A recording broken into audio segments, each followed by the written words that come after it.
دوستان عزیزم، درود و مهر. امیدوارم هر کجای این دنیا هستین حال دلتون خوب باشه. اگه دنبال یه غذای فوق‌العاده خوشمزه، سریع و سالم میگردین که هیچ وقت از خوردنش سیر نشین، این ویدیو مختص شماست. یه غذای سنتی بدون گوشت که به راحتی میتونید تو هر شرایطی درست کنید.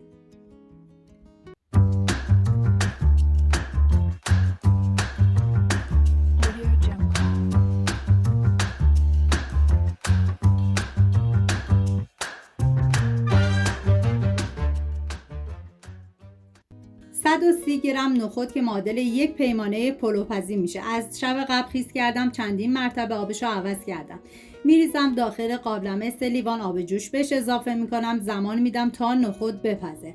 همین اول ویدیو هم میگم دم کردای عزیزمون گرم با این غذای فوق العاده خوشمزه شون.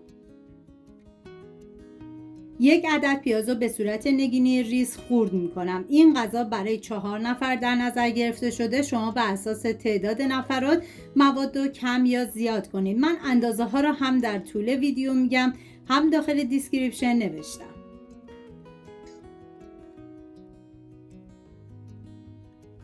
داخل قابلمه مقداری کره گیاهی ریختم. بعد از داغ شدن پیاز ریز شده رو بهش اضافه میکنم. عزیزانی هم که وگان هستن میتونن از خوردن این غذای خوشمزه نهایت لذت رو ببرن. هم میزنم و میذارم تا پیاز سرخ بشه. نوبت اضافه کردن ادویه هست، شامل پودر تخم گشنیز، زردچوبه، پاپریکا،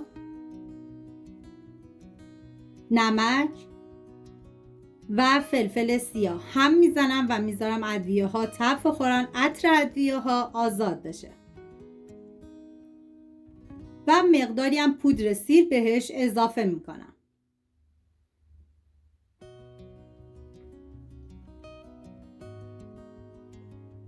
ما نیاز به برنج نیم دونه داریم که من از 80 گرم استفاده کردم. نصف پیمانه پلوپز میشه. از 2 ساعت قبل خیس کردم، میریزم داخل قابلمه همراه با نخود پخته.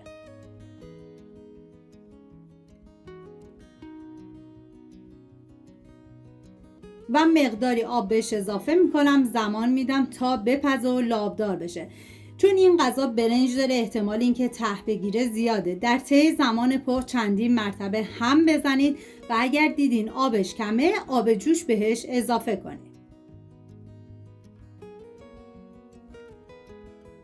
توی این فاصله میریم سراغ سبزی. ما نیاز به جعفری و گشنیز داریم که من از 100 گرم استفاده کردم. 15 قاشق غذاخوری میشه خورد شدهش. من غذاهای سنتی گیاهی زیادی درست کردم که لینکشو داخل دیسکریپشن نوشتم. دوست داشتید ببینید، درست کنید و از خوردنش لذت ببرید. 7 قاشق غذاخوری کشکو بریزید داخل یه ظرف، مقداری آب جوش بهش اضافه کنید، هم بزنید تا کشک رقیق بشه. واقعا من هرچه از عطر و طعم خوشمزگی این غذا بگم کمه. باید خودتون دست به کار بشین و درست کنید. بعد از اینکه برنج کاملا پخته شد، اول یه هم میزنم و سبزی خورد شده رو بهش اضافه میکنم. زمانی که سبزی و کشک رو اضافه کردید، بذارید به مدت 20 دقیقه دیگه این غذا بپزه و جا بیفته. هم میزنم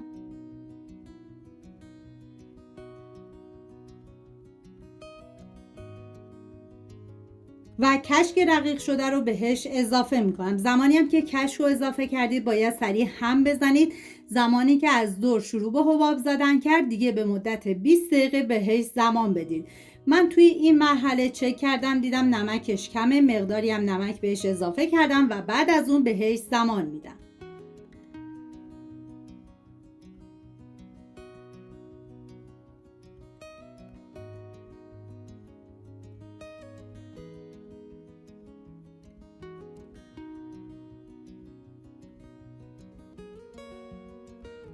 اینم از کشکینه کردی ما. امیدوارم خوشتون اومده باشه. اگه سوال یا تجربه از پخت این غذا دارید تو کامنت ها بنویسین و اگر از این سبک ویدیو خوشتون اومده لایک و کانال رو سابسکرایب کنید. امیدوارم درست کنید و در کنار خانواده از خوردنش لذت ببرید. سپاس از همراهی همیشگیتون. تا درودی دیگر، بدرود.